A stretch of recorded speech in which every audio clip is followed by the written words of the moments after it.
Hi, my name is Alexis Lopez, and the main claim I will be refuting today is that the war on drugs does more harm than good.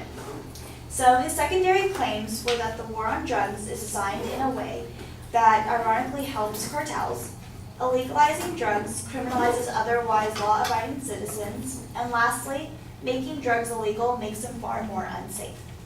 However, my main claim is that the war on drugs has effectively hindered the spread of drug use related to crimes in the U.S. My secondary claims are that the war on drugs makes it harder for cartels to sell drugs, people prone to drug use also participate in other illegal activities, and making drugs illegal makes them unsafe. So starting with my first claim, the war on drugs makes it harder for cartels to sell drugs. This is true because police have created better methods to fight against the cartels sneaking drugs into the country.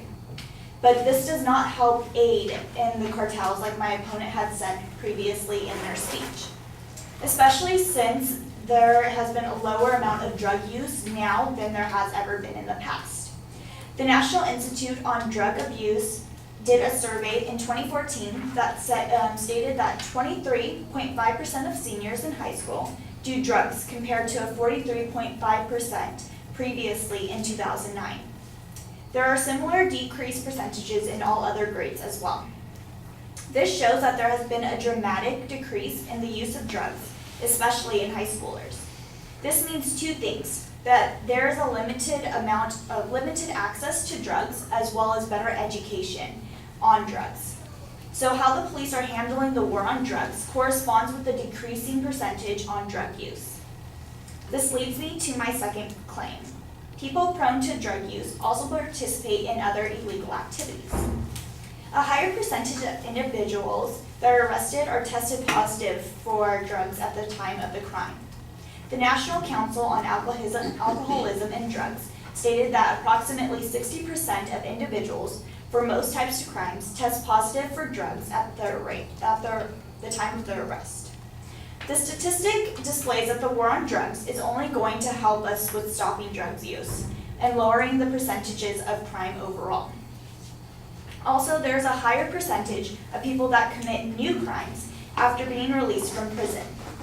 The same National Council stated 60 to 80% of new crimes after being released from prison. That new crime was released after prison, yeah. My opponent pointed out that we spend millions of dollars on people that take illegal drugs. However, if more than 60% of these people are going to do the crimes after they get out of prison, the money is worth them being locked away and being punished in order to keep everyone else safe from the crimes that they are creating. Lastly, making drugs legal makes them unsafe. Drugs are easier accessible if they are legalized. Centers for Disease Control labeled the misuse of prescription drugs an epidemic, with the statistic of 12 million Americans over the age of 12 use painkillers without prescriptions. This illustrates that a high percentage of people take drugs even though they are not prescribed to.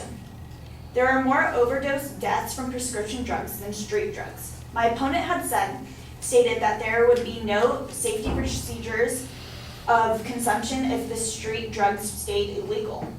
However, the CDC stated that 45% of prescription drug overdose deaths compared to 39% of street drug overdose deaths. This demonstrates that making street drugs legal would ultimately lead to the same or higher percentage of deaths, and that even with safety procedures, there is no guarantee that people will be safe taking drugs whether they are legal or not.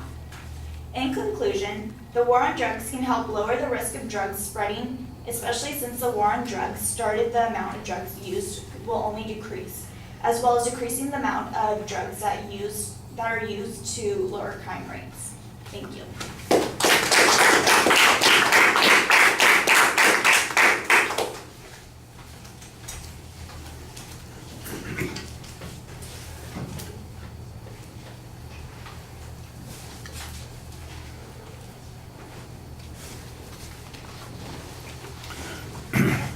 All right, well, the structural stuff is all fine, and basically you're going with counterclaims on most of the points. There's not really much discussion of the evidence or the reasoning that the advocate uses on these particular points. You, in essence, have a counterclaim to make on each of these points. The first one is that the policies are effective at reducing use. My question on the first set of statistics, it sounds pretty good that the drug use has gone down among high school kids, that sort of thing, but didn't we have those laws in place in 2009 also?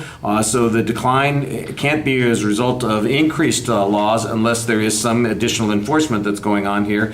That's the kind of thing I think would be necessary to show that you have a unique advantage from those particular laws. Otherwise, it sounds like it's just the normal fluctuation, and I'm not sure that it demonstrates your point that the laws have a significant effect. The idea that it limits access to drugs, I think there's a good point there, but it's not really developed very much, and you're kind of, like I said, dependent on just that one statistic that you have on that point.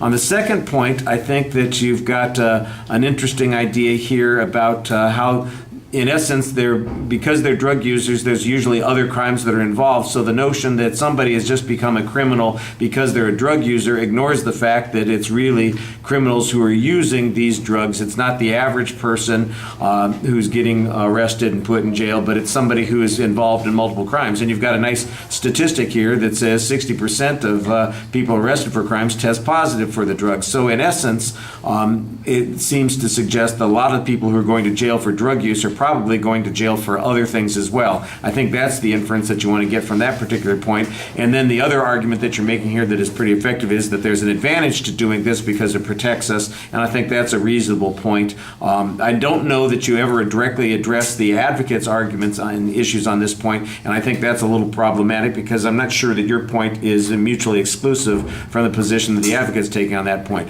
The third point, I think, is an interesting causality argument suggesting that really it's not the illegality of the drugs that makes them unsafe, and the way you prove that is that you show that the drugs that are being abused are legal drugs. They're simply just abused, and they cause most of the deaths. I thought that was an interesting interpretation of that statistical information, and I can see the inference that you're drawing there. I think that that's a good counterpoint to be making, but once again, there's not really much discussion of what the advocate's information and reasoning was on that particular point. All right, thank you.